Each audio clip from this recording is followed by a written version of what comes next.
ठाणे जिल्ह्यात भाजपा एक नंबरचा पक्ष राहील हे सांगण्यासाठी ज्योतिषाची गरज नाही. कल्याण डोंबिवली महापालिकेत भाजपचा महापौर बसेल, भाजपच्या गणेश नाईक यांचं वक्तव्य. उजनी धरणातून भीमा नदीत विसर्ग 1,41,000 क्युसेक्सनं विसर्ग सुरू असल्यामुळे नदीकाठच्या नागरिकांना सतर्कतेचा इशारा. तर पंढरपुरात भक्त पुंडलिक मंदिरासह इतर काही मंदिरांना पाण्याचा वेढा.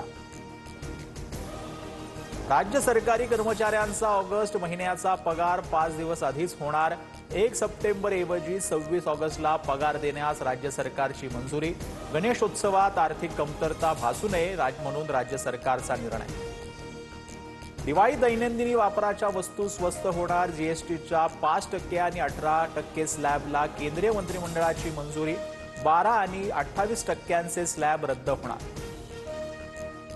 आशिया कप स्पर्धेत 14 सप्टेंबरला मुंबईत भारत पाकिस्तानचा सामना होणार.